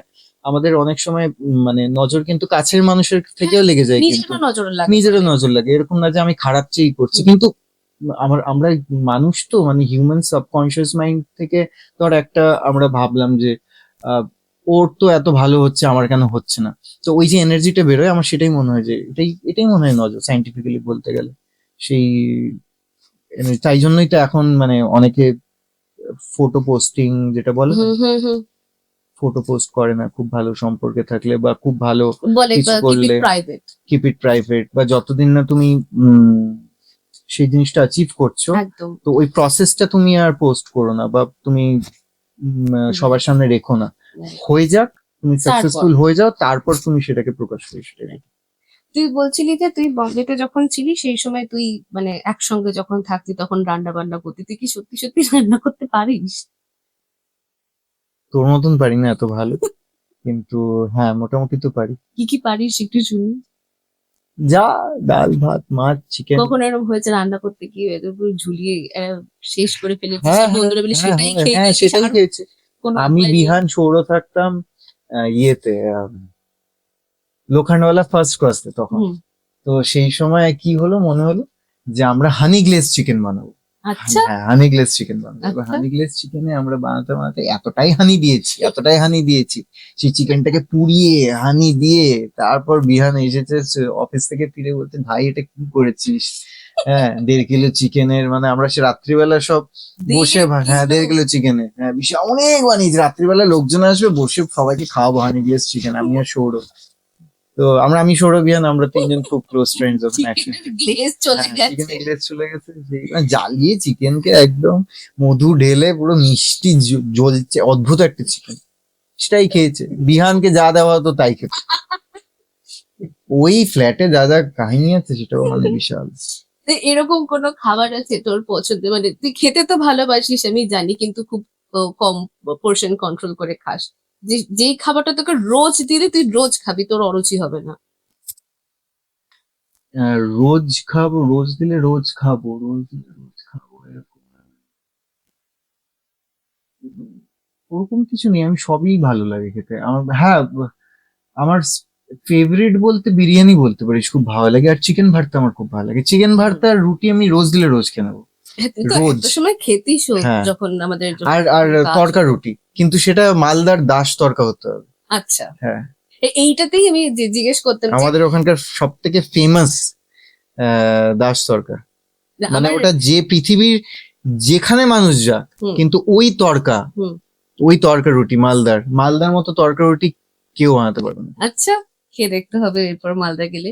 আমি এটাতেই জিজ্ঞেস করতাম যে এরকম কেউ আছে যে যা স্পেসিফিক তার হাতের রান্নাটাই মানে একদম পছন্দের, মানে একদম মুখে লেগে থাকে, সব থেকে ফেভারিট? কারো হাতের রান্না হুম। না, ওভাবে করো না। আচ্ছা, টলিউডে কাজ পেতে গেলে কি করতে হয়? হার্ডওয়ার্ক, শুধু হার্ডওয়ার্ক যে কোনো উডে কাজ করতে গেলে হার্ডওয়ার্ক করতে হবে। আচ্ছা, আমাদের হার্ডওয়ার্ক, ডেফিনেটলি হার্ডওয়ার্কের পর তারপর লাক তো কাজ, লাকের একটা ফ্যাক্টর থাকেই, কিন্তু হার্ডওয়ার্ক করলে যে কোনো জায়গাতেই কাজ পাওয়া সম্ভব। এটা মানে বলিউড টলিউড যে কোনো জায়গাতেই হোক। ইন্ডাস্ট্রিতে কি সত্যিকারের বন্ধু বলে কিছু হয়, যেটা আমরা শুনি যে ইন্ডাস্ট্রিতে বন্ধু হয় না? তো খুব যদি লাকি হোস তাহলে তুই বন্ধু পেয়ে যাবি, না হলে চাপ আছে একটু। কিন্তু আমার মনে হয় যে পেয়ে যায় মানুষ, দুটো তিনটে বন্ধু পেয়ে যায়। অনেকে আছে না ফেসবুকে, আমি তো পেয়েছি কিছু, মানে হ্যাঁ হয়তো একটু টাফ, বাট হয়ে যায়। এই যে ধর ফেসবুকে একটা তো সোশ্যাল মিডিয়ার একটা বড় জায়গা, যেখানে কোন একটা বিষয় নিয়ে মানুষ কিছু লিখছে, তো সেই লেখালেখি ধর সেটা কোনো ব্যক্তি সত্তাকে আঘাত করছে, সেক্ষেত্রে কি কাজ পেতে কোথাও অসুবিধা হয় বলে মনে হয়? কাউকে কোনো ডিফেম করলে কেউ, হুম হুম। না না না না, সেইখানে আমার মনে হয় না কোনো কিছু অসুবিধা হয়। কারণ আমার মনে হয় যে যে কোনো আলোচনা, যে কোনো পাবলিসিটি, সেটা সবসময় যে বলছে আর যার ব্যাপারে বলা হচ্ছে দুজনকেই ফেমাস করে, ঠিক আছে? তো এটা ওই পাবলিসিটি, ওইটার জন্য যে কাজ পাবে না, সেইটা আমার মনে হয় না কোনো একটা ইস্যু হয়ে দাঁড়াতে পারে, সেইটা ব্যাপার নয়। ওকে, এবার কিন্তু এই যে এত কথা বলছে সোশ্যাল মিডিয়ায় লোকজন, হুম হুম, এখন যে হঠাৎ করে কারো কিছু হলেই আমি তার ব্যাপারে লিখে দিচ্ছি, কারো কিছু হলে আমি Exactly. কমেন্টে বলে দিচ্ছি, হ্যাঁ, যে যা হ্যাঁ খুশি যে হচ্ছে যা বলে দিচ্ছে। করছে পার্সোনালি একটা মন্তব্য করে দিচ্ছি। কারণ তুমি তো এখন তার থেকে তুমি 200 কিলোমিটার দূরে ঘরে বসে মেসেজ করছো, সে তোমাকে তো এসে চড় মারতে পারবে না, থাপ্পড় মারতে পারবে না, বা কিছু। ডেফিনেটলি কিছু ভুল হলে তুমি প্রতিবাদ করো, হুম, কিন্তু তুমি সবার ড্রেস নিয়ে কথা বলছো, সবাইকে কি করে সবকিছু। চুল বাচ্চা হুম। নিয়ে কথা বলছো, কে গায়ের রং নিয়ে কথা বলছো, কে কত মোটা রোগা নিয়ে কথা বলছো, কে কত খাটো, কে কত লম্বা, সবকিছু Exactly. নিয়ে কথা বলছো। তো এত কিছু বলার দরকার, আর সেটা নর্মাল লোকও না, মানে বড়, মানে একদম। ওপর থেকে হ্যাঁ, নিচে অব্দি সবাইকে সবাইকে। সবাইকে নিয়ে কিছু না কিছু লিখে যাচ্ছে লোকজন। সবাই ঠিক আছে, লোকজনের ভুল করতেই পারে, কিন্তু সবাই সবাই তো খারাপ না, সেটাই সবাই তো খারাপ না, সবাইকে খারাপ বলা হচ্ছে, সবাই তো খারাপ না, সব সেলিব্রিটি কি খারাপ? সেটাই। সব সেলিব্রিটিকে আমরা সবাই খারাপ সবার বলে মতো। দিচ্ছি, সবাই তো একটা খেটে ওই জায়গাটা পেয়েছে। একদমই। আচ্ছা, এবার আমরা চলে যাব একটা র্যাপিড ফায়ার রাউন্ডে। আচ্ছা, আমাদের এই এপিসোডটি স্পন্সর্ড বাই পিলেদার্স। তো আমরা এখন খেলে নেব পিলেদার্স rapid fire. Rapid fire generally যেরকম হয় জানিস, কিন্তু এখানে একটা গেম খেলতে হবে। এখানে একটা মিক্স বিটস রয়েছে। আচ্ছা, তো আমি যখন প্রশ্ন করব, সেই প্রশ্ন শুনতে শুনতে বিটস গুলোকে আলাদা আলাদা রাখতে হবে। আচ্ছা, ঠিক আছে, এটা তোর হাতে দিয়ে দিলাম। আর যদি প্রশ্ন শেষ হয়ে যায় তাতেও কোনো অসুবিধা নেই, কিন্তু গেমটা শেষ করতে হবে, এটা হচ্ছে আচ্ছা, গিয়ে ব্যাপার। ঠিক আছে। ঠিক আছে, চলো স্টার্ট। স্কুল ফ্রেন্ডস না college friends? School friends. Malda না মুম্বাই? মালদা। কনসার্ট না রসগোল্লা? কনসার্ট। ফুটবল না ক্রিকেট? ঠিক আছে। সাইফাই না বলিউড ড্রামা? সাইফাই। নেটফ্লিক্স না হইচই? নেটফ্লিক্স। মাফিয়া না দত্তন বোমা? দত্তন মোমা। ওকে, সৃজিত মুখার্জি না কৌশিক গাঙ্গুলি? সুজিত মুখার্জি। সোলো ট্রাভেল না ফ্যামিলি ট্রিপ? Solo travel. মোচার ঘন্টা না পিৎজা? পিৎজা। ওকে, চালাক শত্রু না বোকা বন্ধু? চালাক শত্রু। ওকে, লেট নাইট ম্যাগি না মেফুন at any fine dining? Late night Maggi. Okay, definitely. ওহো। বালি না Andaman? Bali. Ranveer Singh in Padmaavat or Dhurandhar? Padmaavat, Dhurandhar. Okay, বাহ, একসাথে শেষ হয়েছে, খুব ভালো, খুব ভালো। আমি এটা এখানে রাখছি। আর তুই যেহেতু এটা এত সুন্দর করে খেলবি, আমাদের তরফ থেকে, অর্থাৎ পিলেদার্স এর তরফ থেকে একটা ছোট্ট গিফট হ্যাম্পার রয়েছে তোর জন্য। Thank you. এই গিফট হ্যাম্পারটা তোর জন্য পিলেদার্স এর তরফ থেকে। আচ্ছা, Thank you. চলে যাই চট করে আমরা পরের আমাদের প্রশ্নে। সেটা হচ্ছে ফিউচার প্ল্যান। অভিনয়ে অনেক সুন্দর সুন্দর ক্যারেক্টার করা, যে চরিত্রগুলো আমি ভেবেছি হুম। যে করব, হুম। অনেক ধরনের চরিত্র করার ইচ্ছে আছে আমার। সেই ক্যারেক্টার গুলো সবকিছু করা নাও হতে পারে, কিন্তু সেই প্রত্যেক ধরনের যে চরিত্রগুলো ভেবেছি, সব কটা চরিত্র আমি একবার অন্তত করে করতে পারি। এইখান থেকেই জিজ্ঞেস করবো, তুই সিরিজে অভিনয় করেছিস, সিরিয়ালে করেছিস, সিনেমাতে কাজ করেছিস? সিনেমাতে কাজ করা হয়নি। ইচ্ছে আছে এর মধ্যে কাজ করার, মানে যদি সুযোগ হ্যাঁ, পান? ডেফিনেটলি ইচ্ছে আছে। আমি ওভাবে সিনেমা, টিভি, ওয়েব সিরিজ ওইভাবে আলাদা করে আমার ওই ফ্যাসিনেশন নেই যে এইখানে করতে হবে ওখানে করতে কিন্তু হবে। দর্শক তো আলাদা। দর্শক আলাদা, কিন্তু দর্শক কি আলাদা সত্যি? হ্যাঁ, আমার মনে হয় না। প্রথম দিকে তো একটু হলেও আলাদা। কিন্তু এখন কিন্তু মোবাইল হয়ে কিন্তু আমরা সব, মানে হ্যাঁ, মোবাইলে সেটা তো সবাই একটা সবকিছু দেখে। ঠিক কথা। যেমন আমরা ওয়েব সিরিজও হুম, দেখছি হুম। নেটফ্লিক্সে, আমরা একটা সিরিজও কিন্তু দেখছি নেটফ্লিক্সে। বয়সেরও একটা ব্যাপার থাকছে, যে সিরিয়াল যারা দেখছে সেটা কিন্তু এখনো মা জেঠিমা হুম, ঠাকুমা দিদিমাদের এটা একটা সন্ধ্যেবেলার একটা এন্টারটেনমেন্টের একটা জায়গা, whereas আমরা যখন ওয়েব সিরিজ দেখছি আমরা রাত রাত ভোর ইয়াং জেনারেশন ইয়াং যারা জেনারেশন তারা দেখছি। বেশি দেখছি। আমার পার্সোনালি ওরকম করে আমি আলাদা করে দেখি না, মানে আমি অভিনয়টা করতে চাই, আমার অভিনয় করতে ভালো লাগে, সেটা আমি যে সেটা কোনো যে কোনো মিডিয়ামে আমি ভালো অভিনয় করতে চাই, আর আমার অভিনয়টা যাতে ম্যাক্সিমাম দর্শকের কাছে পৌঁছায়, Right. এটাই হচ্ছে আমার মেন ব্যাপার। সেটা সিরিয়াল দিয়ে হোক, সেটা সিনেমায় দিয়ে হোক, সেটা বলিউডে হোক, টলিউডে হোক, হলিউডে হোক, যেখানে খুশি যেখানে হোক, হোক। আমার ম্যাক্সিমাম দর্শক আমার কাজটা দেখবে, এটাতেই আমি খুশি। এইটাই আমি তোকে জিজ্ঞেস করতাম যে তুই তো বম্বেতেও কাজ করেছিস, সেখানেও কাজ করেছিস, তো এই ইন্ডাস্ট্রিগত ভাবে দুটো জায়গার পার্থক্যটা কি? পার্থক্য তো থাকেই, কারণ দুটো জায়গার মানুষের কাজ করার পদ্ধতি আলাদা। ওইটা ও অন্য ধরনের ইন্ডাস্ট্রি, ওখানে অনেক বেশি ইনভেস্টমেন্ট আসে, ওখানে অনেক বড় ইন্ডাস্ট্রি, একদমই, বিশাল এখানে একটা রিসোর্সটা হ্যাঁ, অনেকটা কম। ইন্ডিয়ান ইন্ডিয়ান ফিল্ম ইন্ডাস্ট্রির একটা বিশাল বড় পার্ট হচ্ছে বলিউড। এখন সাউথও আছে, এখন আমরা সবাই আছি, বাংলা, পাঞ্জাব ইন্ডাস্ট্রি এখন খুব ভালো হয়ে গেছে। কিন্তু যেহেতু ইনভেস্টমেন্টের দিক দিয়ে ওই ইন্ডাস্ট্রিটা অনেকটা বেশি এগিয়ে, তাহলে ওখানে অনেক অনেক কাজগুলি অনেক কনভিনিয়েন্ট মনে হতে পারে। মেথড ওয়াইজ অনেক অনেক পদ্ধতিটা অনেক গোছানো। সিস্টেমেটিক, গোছানো। হ্যাঁ, প্রফেশনাল বেশি ওখানে। আহ, বাংলায়, বাংলা ইন্ডাস্ট্রি একটু পার্সোনাল। হুম, পার্সোনাল হওয়ার জন্য একদিকে সুবিধে, যে তোমার নিজের কোনো প্রবলেম হলে, যেমন বললাম যে 2015-এ কিন্তু আমি বাড়ি যেতে পারিনি, হুম, আমার দুর্গাপূজা ছিল, হুম। কিন্তু আমি এখানে যদি অনুরোধ করি যে আমাকে বাড়ি যেতে হবে, আমার কোনো প্রবলেম হয়েছে, আমি কিন্তু ছুটিটা পেয়ে যাব। রাইট। কারণ পার্সোনালি আমি তোমাকে একটা কানেকশনটা আছে। কানেকশনটা আছে ওখানে, প্রফেশনালিজমটা। কিন্তু আবার প্রফেশনালিজমের অ্যাডভান্টেজটা কি, যে সেখানে পার্সোনালি কোনো তোমার, তুমি Right. যেরকমই হও হ্যাঁ। পার্সোনালি, তোমার সঙ্গে তোমার আমার উপর রাগও থাকতে পারে, কিন্তু হুম। তুমি যদি ভালো কাজ করো, তোমাকে আমি নেব। Right. এই হচ্ছে ব্যাপারটা। মানে যেখানে সবকিছুরই যেটা, ভালো দিক মন্দ দিক। সবকিছুরই ভালো দিক আর খারাপ দিক আছে, তো এইটাই। যাই হোক, তো মোটামুটি আজকে আমাদের আড্ডা তো এখানেই শেষ করছি, কিন্তু শেষ করার আগে তোর জন্য রয়েছে আরো একটা উপহার। আজকে ও, আমাদের ফিল্ম এবগে নাইস। এত সুন্দর একটা আড্ডা দেওয়ার জন্য এইটা আমাদের ফিল্ম এবগের পক্ষ থেকে তোর জন্য রইলো, স্মৃতি হিসেবে থেকে যাবে। যেরকম এই ভিডিওটা, এই পডকাস্টটা আমাদের ইউটিউব চ্যানেলে থেকে থ্যাংক যাবে, ইউ। সেরকম এটাও তোর কাছে থেকে যাবে। তো আশা করি এই আমাদের যে আজকের আড্ডাটা, সেটা আপনাদের সকলের ভীষণ ভালো লেগেছে, এবং আদিত্যকে তো আপনাদের সকলেরই ভীষণ প্রিয়। তো সেই এইরকম যদি আরো সুন্দর সুন্দর পডকাস্ট আপনারা দেখতে চান, সাথে থাকতে হবে ফিল্ম এবং আমাদের ইউটিউব চ্যানেলটিকে সাবস্ক্রাইব করতে হবে, ফলো করতে হবে আমাদেরকে ফেসবুক এবং ইনস্টাগ্রামে।